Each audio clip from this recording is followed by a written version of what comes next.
Hi, this is Jaya. In this video, we shall see the summary of Ode on a Grecian Urn, a poem by John Keats. This poem was composed in the spring of 1819 and it was published in 1820. And many think that this Greek vase was an imagination of Keats, but this Greek vase is actually in existence and it is still preserved in the garden at Holland House in Kensington. Here he explains in the first stanza, looking at the Grecian urn, he says that you are not affected by time because you have not aged. And above all, you are giving the record of the past age in a pictorial manner and not as a poetry. Your borders are encircled with garlands of leaves. And he also asks who these figures are. Are these God or are these men or is it both? And whether they are from temple or Arcadia. And then he questions who are the maidens who are trying to escape from their mad lovers. And he also looks at the musicians playing on pipes and timbrels who are there. And then he asks whether the music that is listened to by the spirit is sweeter because we cannot hear that music, but definitely this music must be lovelier than the music which we hear with our physical ears. And the youth who is shown in the urn playing on the pipe will always be playing under the tree, and this tree will never shed the leaves, and he will also not stop playing the music. Then he speaks about the lover who is pursuing the girl, and he says that you will never be able to catch her and kiss her, but you need not feel sad about it because your love will never cease. And your beloved also will always look lovely because time cannot bring in age to her. She will always be young, she'll always be beautiful. And the trees which are shown in the urn will always remain fresh because of spring and because it will never fade. And the musician will always continue to pipe new songs without being tired. And the warmth of the young man's love will never cool down. And then he sees a sacrificial procession turned on the urn. He says there is a crowd of people. A priest is leading a heifer decorated with garlands to the sacrificial aisle. The crowd might have come out of the town situated by a river or on the seashore or on a mountain. And now the town must have been empty and it will remain empty throughout because the scenes which are shown in the urn will never change. And he also says the urn is a genuine specimen of Greek art because it sculptures a number of men and maidens, branches and weeds. It attracts us from the ordinary life of thought into the extraordinary life of imagination.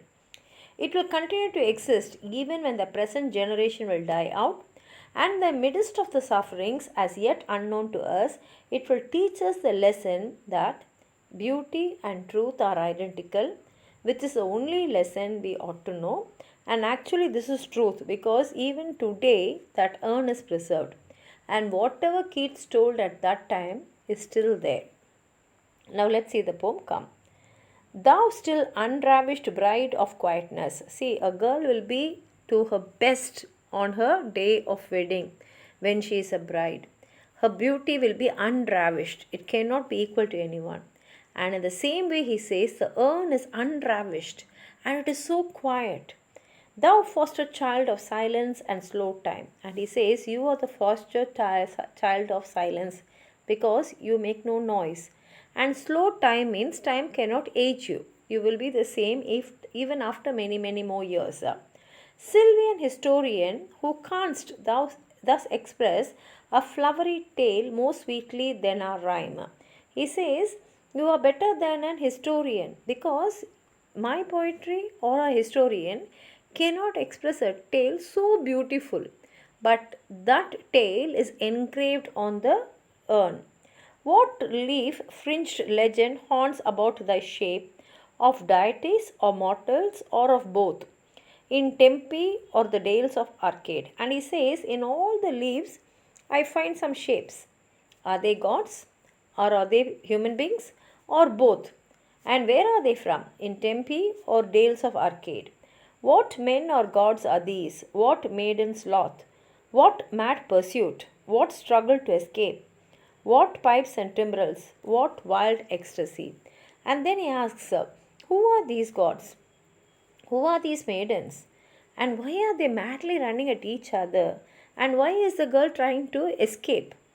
And what are these musical instruments? And what is that wild ecstasy which is happening in this scene? Heard melodies are sweet, but those unheard are sweeter. Therefore, ye soft pipes play on. And he says, I can see a person playing music, but I cannot hear it. But he says, heard melodies are sweet, but since I cannot hear your music, I am sure it's more sweeter. And definitely the soft pipe will keep on playing. He is not going to stop playing the music. Not to the sensual ear, but more endeared pipe to the spirit deities of no tone. And the person who is playing this music is not playing for the human being's ears.